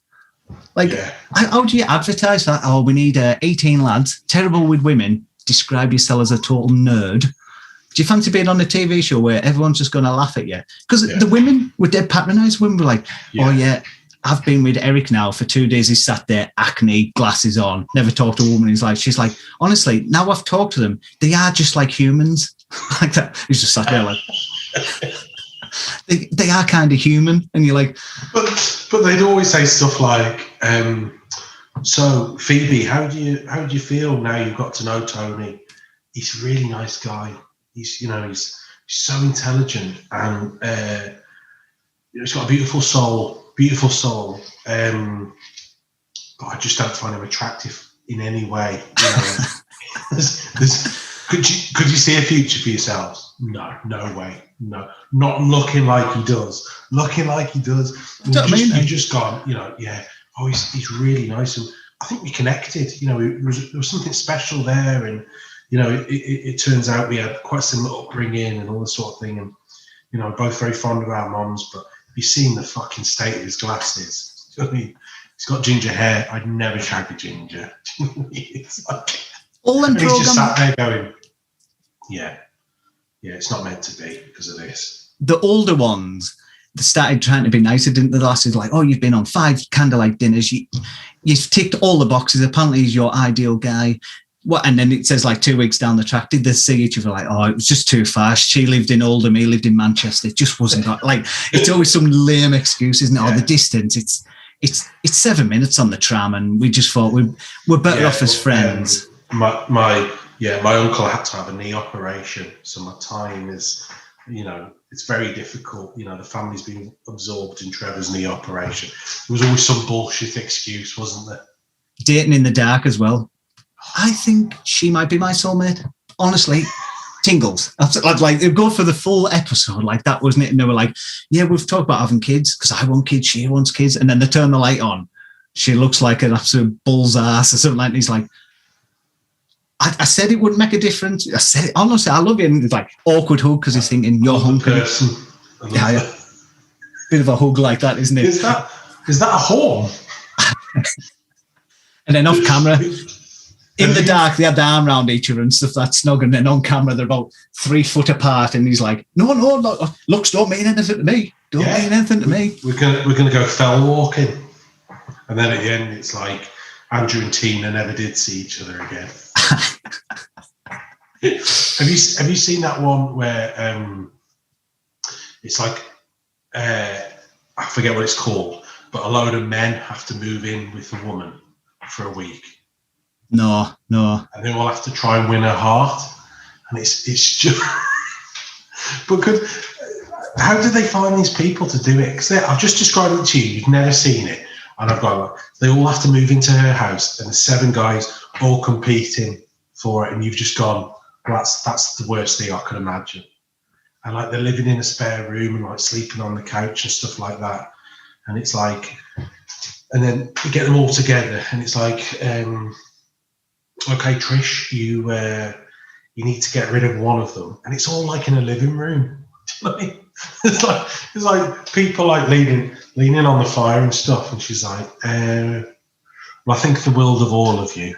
And there's like one dead handsome guy in like a leather jacket, and then there's somebody who's just like looks like a right scruff, and she's like, I don't know if I've really connected with Tony. What, the guy with no teeth? Really? I just don't know if we're on the right level. And he's going, yeah, no, I get that. It's like just utter bullshit. Honestly, the last one before we finish, the one that you would never get away with now, I honestly think, when you look back, you think, I bet it's not even on YouTube and that now you can't even get it. There's something about Miriam. Did you ever watch that? I think I did. It was a woman that was a trans, but all the lads thought it was a woman. Oh, I did watch it. So you had like 30 lads. They didn't know it was and like they were all battling. And like the big joke was, it's a fella. And you're like even then watching it, you thought, this is a bit just weird, isn't it? Like what's this program? Then poor the poor lass who's just getting paraded around, the poor fellas. Because it's not like that's just a weird concept for a program, isn't it? And then there's no winners, is there? Because you know, poor Miriam, the woman, she's like, the only way you can get a man is by everyone being in on it and tricking them. There's no way they'll be attracted to you or you know, fall for you unless we trick them. And then again, you know, once the reveal comes down, there's no winners, is there? There's like for the guys. Well, actually, up until 3 years ago, Miriam was called Michael, and she was a bricklayer from Bradford. Do you know what I mean? And then they're just like, does that change your feelings? Yeah, massively. They all got a payout, didn't they? They all got like a decent payout because they collectively sued. Because if you get a contract for them, assuming it says like, oh, we're all going to try and chat up a woman or whatever it was, they all got, because it wasn't like they stopped it at just going for a date. They were kissing and all sorts, weren't on it? Yeah, and they're competing against each other. So it was. So there's that. They put in that competition element, and they were coming back going, "You have a good day." Yeah, good day. We actually kissed, and then there'd be somebody else going, "Shit, I've got to step it up a gear." When I go on a date with her, I've got to be really passionate. Because I need to be more. And the producers were just like, yes. And the poor Miriam was just like, oh, I'm really enjoying this, but it feels a bit moral because they've no idea what's going on. It feels like, am I tricking them? No, it's fine. When they find out, they'll be in love with you. It'll be okay. Don't worry about it. Because it wasn't that long ago. Like, I know it's a few years ago now, but I mean, it's not like we're talking about World War II times or... No, we're not. We're talking about this century, aren't you? Like early like 2000s. 1973, and they go, oh, times are different. No. What did the producers... Major channel recently. It was on Sky One or something like that, wasn't it? Like, what did the producers and that all think at the end of that show? It's going to be like, yeah, when he sleeps with her, that'll be gold. Do you know what I mean? Like, with the hoping for the big, like, and then like they're coming with like a band and that, you got a surprise there, son, didn't you? Like, yeah, she's got a dick. Does that change things? Yeah, massively. Oh, it's just, that's the one that sticks out to me where you think, nah, that's not going anywhere anymore. I don't think that's getting reruns on Sky One. Anyone associated with that program have changed the names and knocked that off the CV. Can you remember the program? Was it called something like Lads School? Yeah, and it was like horrendous boyfriends who've like cheated and treated the women like shit, and they all thought they were like going on a program like about how laddie are we, like it was all like that era of FHM and Maxim and stuff, and then like they'd be on a night out and it'd be like the lads would be pulling and stuff, and then it's like, okay, you can sit down with your girlfriend and we're going to watch the video. It was just the right, and like before it started, like the girlfriends would be going, is there anything you want to tell me? And they go, nah, it's just a few beers, can't really remember. So there's no problems. No. And then like it all comes out that they've shagged somebody in the toilet, so they've done something, or they've tried to cut it, and then they had to wear school uniforms, didn't they? Sit in a classroom, and like somebody had to tell them, when you're in a relationship, you shouldn't have sex with other people. And the lasses were always like the worst type of lasses as well, weren't a lot of them? It was always like, I told him he can finger people, but not shag them. And you're just like, you are making yourself sound really classy, Sarah. Do you know what I mean? And they were the rules, and he knew the rules. He broke the rules, so I don't care. We're having a time out for a weekend, and you're like, oh, you showed him there. It's like has he cheated on you before? Yeah, 7 times that I know of. Just how can you let those words leave your mouth? Yeah. 7 times that I know of. Do you think it could be more, Tricia? Yeah, probably. And then they go to him, is it more than 7? Yeah, it's 14.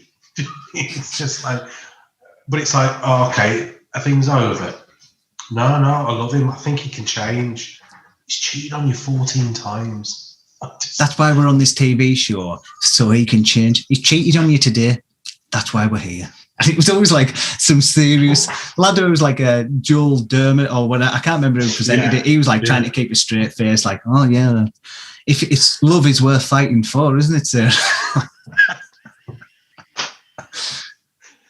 And it's like, she's like, no, I think he can change. It's like he tried to shag the producer this morning.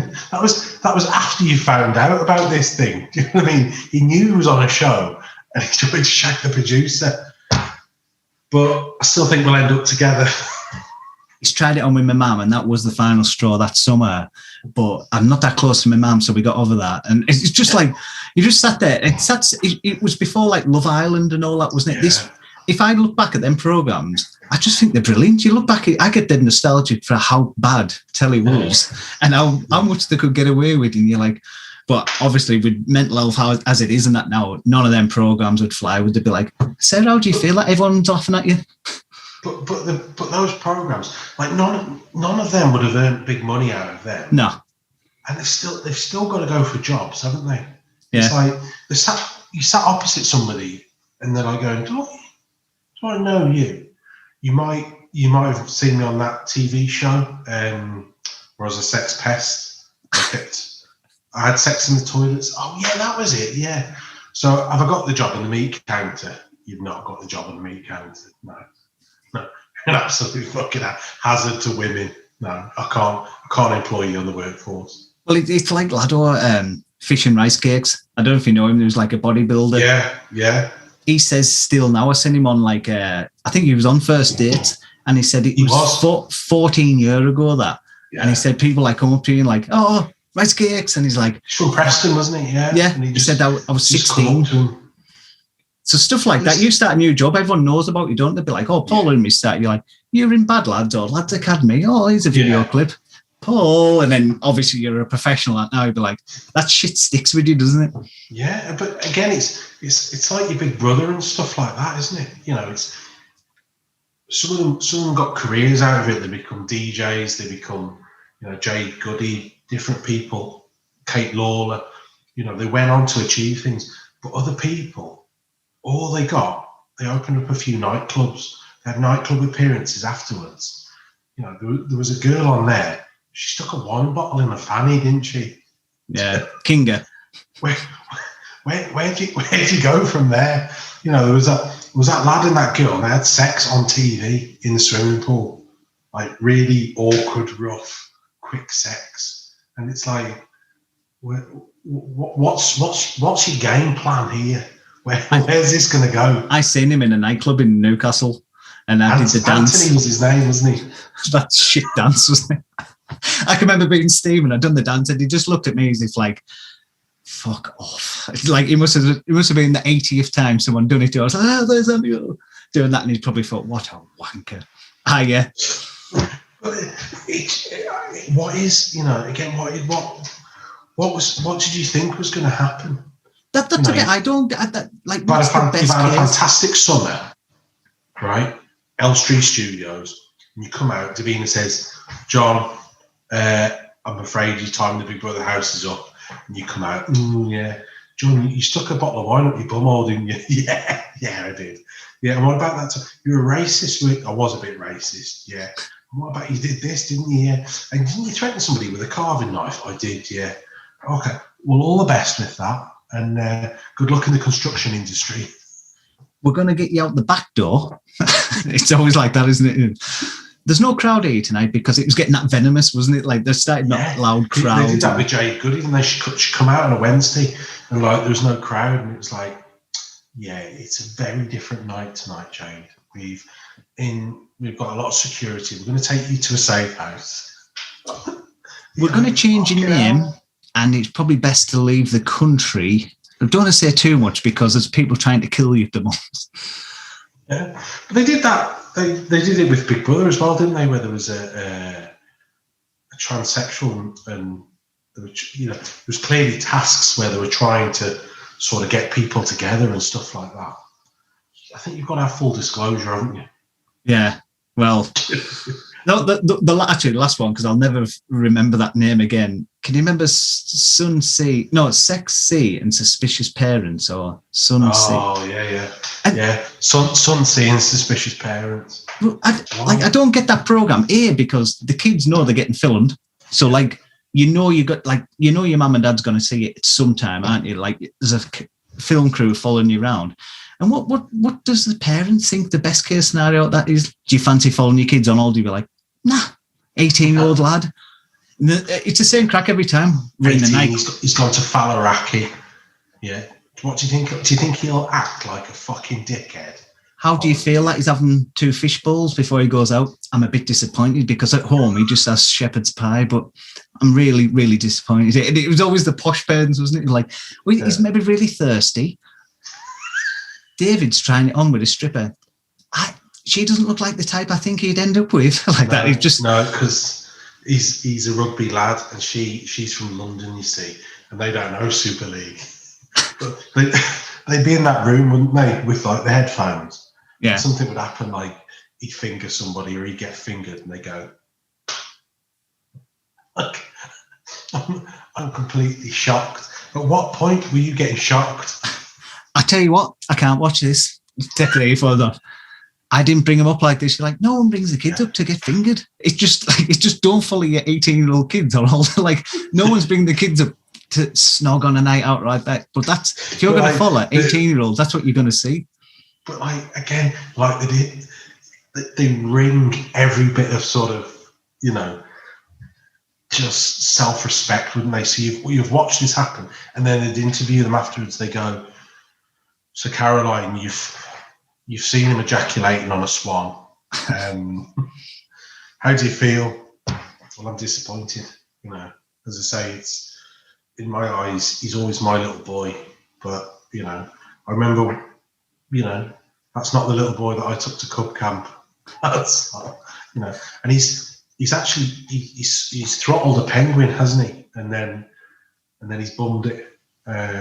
It's not him. We'll be having words when we get home. Yeah, I'm not happy about that. That's not how you treat women.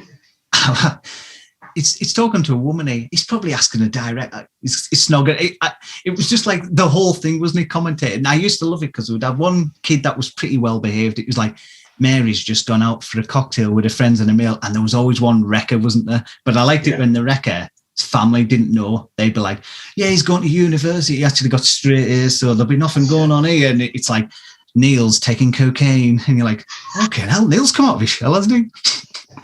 And the parents are like, oh, what's that? Has he got a bad nose? You're like, oh, you are in for a shock for this weekend. It's like, no, that's how we brought him up. He always, to respect women, to look after them, he would just be walking her home. She's actually a sex worker. Well, he's probably just safeguarding her from a pimp. He's actually got his hand inside her at the minute. And they're just there watching a little monitor. How does this make you feel? Your son's outside being sick on himself. How do you feel? I just feel like I want to go and help him. It was always like that. I can't believe they've all just left him there on his own. He's had to poo in his hand and eat it, Rita, because he lost the bet. How does that make you feel? Well, I'm actually really cross with Gavin, his school friend, because I've known Gavin for a long time, and I can't believe he's allowed him to do that. I'm actually pretty cross with Gavin's parents, but it's your son who's pooed in his hand and ate it. It's somebody else's fault. They would ring him mid-holiday when they were at the maddest, wouldn't they? Be like you described that, and then it'd be like, Gavin, yeah, how's your holiday? And like proper fear. It's like, oh, it's good. We've just been going go-karting. We've just been for a swim. No, you haven't. You've been eating shit. It's just just like, what am I watching here? Like, it was just car crash on a car crash on another car crash, wasn't it? You're just like, what am I actually watching here? Just a breakdown of a family. But like you say, for these lads, even if they didn't know the parents were in the next room, they're still going to see it, aren't they? That's there's a camera crew here. There's 5 camera crew around, and there's a boom on a night out and stuff like that. Where do they think this material's going? They wake up the next morning after the first night, and they're like, "Oh, we drank all that. I asked that girl to spit in my mouth, and then there was I went back with that dinner lady. Never doing that again. Can you get that edited? I don't want that going out." But it's like the next night, and it's like, yeah, okay. And Stephen's really ramping it up a notch because now he's taking home 2 dinner ladies. That's why In Between is not so funny, because like that, what you're saying, that they were like real holidays. Whereas now, because of social media, Instagram, people think you've got a grey goose sitting in Ocean Beach with a 6-pack. Yeah. And like, you used to watch like Ibiza Uncovered, that kids, suspicious kids. And I can remember watching one. There was one guy proper fuming in the morning because he was lying in between 2 single beds, and that he'd fell down the gap, and the 2 lads had got in the bed, and they were both sick in the night, and they'd both spewed on him. And he was on camera going, oh, I can't believe it, fucking all over. And I just thought, I can't, but like, compare that to like the Ocean Beach. Like, that's more the holiday I had. The guy who was there, still sick, all of him, like on camera, like, oh yeah, they both spewed on me. Can you remember that it was a rep program, and before they went out, the kid stuck a firework up his bum? Can you remember? And he said, and they went to the doctors, and there was like a doctor's, wasn't it, on the strip? Yeah. And they like blurred it all out, but you could see there was like loads of red, which was like his insides. And the doctor was like a really highly educated Greek guy, and he's in Mykonos, for this, and he's like, looking at this bum that has exploded with gunpowder, going, okay, right. So it's just talk me through what happened. And this lad's like, I was with the lads, and I set a firework off in my bumhole, but it didn't. Instead of shooting off, it just exploded. Have you got any insurance? I've got no insurance. No. Okay, just let me step out for a minute. He steps out, goes to the camera, and he goes, 25 years I've been a doctor. I've never seen injuries like this. I'm not sure how he's going to function as an adult. And you're like watching it going, and then the next thing, the lad's like lying on the table, and they're going over going, how do you feel, Gavin? He's like, oh, I just stitch us up and I'll get back out there. And then they would pan to his mate, wouldn't they, who's still on the strip. He didn't go with him. He'd be like, he's done that 10 times before. We've never had a problem. I think dodgy fireworks. Never once is his bum cheeks blown open. Dodgy fireworks, that. Blaming everything but that, do you know what I mean? I like the next morning, they all go around to see him, and he's lying on his front, and the doctor's saying stuff like, he'll never. I think he'll have to poo into a bag. He'll never function as a human functions for the rest of his life. He's like 22, and they're like, "Are you not going on this boat cruise? Because we've." Well, you need that ticket now for the boat cruise, or because you kind of pay for it. It's going to waste, isn't it? Absolutely, don't. It's sold out. We'll get rid of that. No problem. We'll get you a rubber ring. Sit in there, and we'll see you when we get back. Is your dad still alright to pick us up from the airport if you're disabled? Can you send him a text? I know it's 14 quid to send a text, but send him a text. Say your ass has fell out. Oh dear God! No, I used to work at a place, and we used to get like a delivery once a week, a lorry driver, and he come and he went. He was a really nice guy. This guy used to come, really nice guy, sort of middle-aged guy, and he'd say, "Hey, my daughter's going to be on telly." I'm like, "Oh yeah." Yeah, he said she's going to be on a program called Club Reps. And at this stage, we didn't know what Club Reps was. Yeah, she's working she's in Faliraki.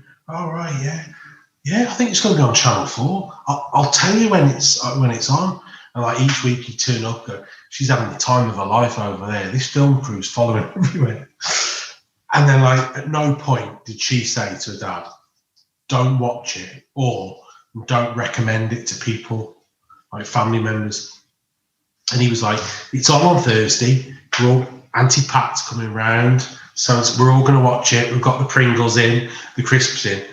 I'm not sure if we all watched it, and it was just. Can you remember it, Club Reps? Yeah, yeah. Threesomes and bum sex and stuff like that. And he come the next week, just the same time. Everything was exactly the same, but he never spoke to anybody or made eye contact. And it was just like part of him had died. You know what I mean? It was just like, "That's not my daughter." Trev's never going to be the same. But at some point it was like, look, don't recommend people watch this. It's pretty, I'm 21. I can do what I want. I'm an adult. But some of it's a bit high end. Do you know what I mean? Some of it's. Grandma's not going to get some of the bits. Yeah. And he's obviously tell everyone to watch it, and he'll go around the next week. She's been stitched up with that in it. Yeah. She still had to do all them things. Yeah. It's how they edited it. Carl, somebody had a hand inside her. Obviously, you look fatter on camera. You look sleazier on camera. Do you? I don't.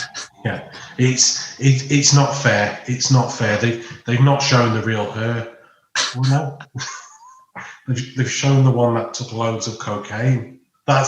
It's not the one that sat on your knee and you took to see, a pantomime when she was a little girl. Somebody put a limb inside her. Changing his profile picture to her when she was a child because he's drunk in the house. You can just tell he's just in his house crying. Change his profile picture to my little girl. It's like, Trev and his daughter no longer have contact. You're not coming at Christmas. Your Auntie Pat, she can't eat Pringles anymore after what she saw. Trying to do bring the family together. Mum's trying to get them back together, and he's like cutting the meat. Oh, do you know some meat? Oh, have you had enough meat? Right, Brian, come on. You said you weren't going to mention it. You've had things bigger than this inside you. Leave it. It's not. What have you got for Christmas? With this in your bum hole than in your mouth. Yeah, what have you got for Christmas? Chlamydia. Stephen. Okay, no. Sorry, love. Honestly, you promised you wouldn't bring it up until after the Queen's speech. He's been looking forward to seeing you, sir. Honestly, it's been better. Yeah, he swept it under the carpet. You'll not be worried about COVID, the stuff that you've got running through your veins. That's right. It's just. It's just, how did you ever get over that? Do you know what I mean? And it's just, but it was the fact that he was going around, he was telling everybody, 9 o'clock, it's on a channel called E4. I don't know if we've got it. We've upgraded our Sky package so we can get it. She's probably going to be on bloody jet skis and probably sunbathing. I hope she's not in a bikini. Yeah. And you're like, yeah. If she's, I've told her if she drinks Bacardi, she's a bit tipsy. And it's like Scarface, just a mountain of cocaine. just her. There's just cocks everywhere. Everyone's trying to warn him off. Like, Brian, do you think club reps? Do you think that's a good product? Oh yeah. I think it's just about like welcoming holiday makers. I think it's kids club and stuff like that. And yeah, just her getting a tan and that. And she doesn't hardly drink because at Christmas time she'll have a baby sham. That's all she has. So she's always been into entertainment. She did that acting school when she was a little girl. She was in that theatre production. I think this will probably lead to a role in Coronation Street or something like that. Everyone in another group at work saying, maybe Babe Station or something. Everyone just slagging him off at work, aren't they? Like, what it will lead to is her walking with a limp for the rest of her life. It's too dark, isn't it? Her not being able to pass solids.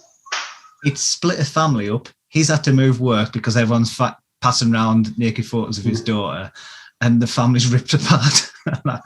That's club reps. And she wouldn't have got paid, would she? Nah.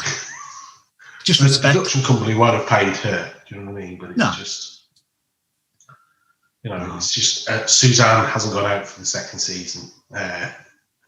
In Iron she decided club repping wasn't for her. She's now confined to a wheelchair. Her dad's in Durham jail because he's kept twatting people who mentioned his daughter in the pub, and you can just picture it. It all just goes fucking pear-shaped. In reality, you never hear about these stories, but I can picture that's what happens. But I mean, that was probably, Christ, 15, might even mean 20 years ago. Yeah. Things won't be the same now, will it? Even now, it'll just be, could you pass the potatoes? Dad, will you pass the potatoes? I'll get them for you, love. Will you look me in the eye, Dad? I can't. Not after what I've seen. Oh, you get married, are you? Oh, you won't be saving yourself for the wedding night, are you? Because I've seen you have sex on camera. I'm not going to walk you down the aisle after somebody's took you up the aisle. That's it. You won't be wearing white, will you? Leave it. Just a proper tense affair. Again, these people, how do they get jobs and stuff? Do I know you? I did get bummed on a program called Club Reps. That's where I know you from. Yeah. Are you the lad who put a firework up his bumhole? I am. Yeah. Can I get this job as a security guard? You cannot now. They'll be hoping that no one's talking about it, but wankers like us, 20 years on, can't let it lie. It's like 20 years later, everyone will have forgotten about that. Some of them club reps are like late 30s, ones that were like area managers. They're 60 now. So we're talking about 60-year-olds that are like, I don't. Nana. But it's like this. Melinda Messenger this week she's had to sit her son down who's 15 and tell him what she used to be a glamour model, and she's like showing him pictures and newspaper cuttings. I mean, everyone always has this, right? If there's 3 kids in your family, mom and dad had sex 3 times, they didn't enjoy it, and that was it, and your mom isn't a person, she's not attractive. No one ever found her attractive. She's not sexual. She's just your mom. And then all of a sudden, you're 15 years old, and your mom was like the biggest page 3 girl in the world. She won competitions. She was on everything. She was featured in page 3 like over 300 times. And you're having to sit your kids down because like kids at school are bringing it up.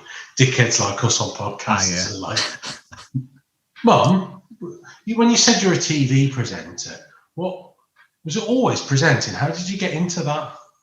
What's Melinda Messenger he said to he you? did that programme, Fort Boyard, with the guy off EastEnders, Dirty Den. Did you do anything else? Was there anything? Did you just go straight from school into that?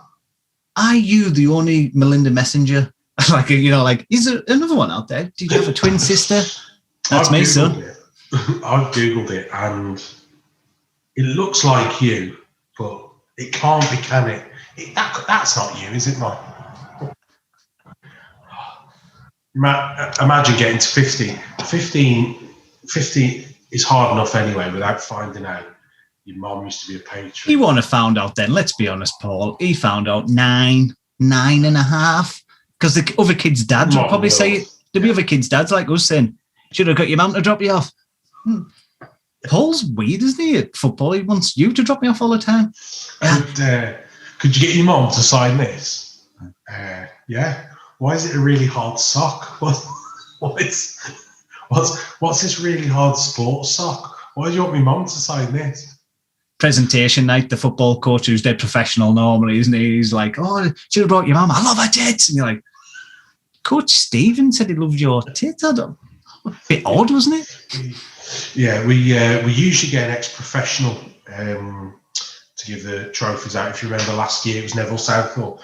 But this year, we thought we'd ask Jamie's mum, Melinda Messenger. Melinda, do you want to come on? Are you going to take... No, she's not going to take a top off. That's disappointing. We've all seen them. You've got nothing to hide. You might as well get them out. Player of the year, young Messenger. I'm not surprised he won't have went hungry when he's younger. Am I right, lads? You're like, inappropriate, Stephen. All 9-year-old kids. Strong bones and teeth. Yeah, yeah. Great calcium.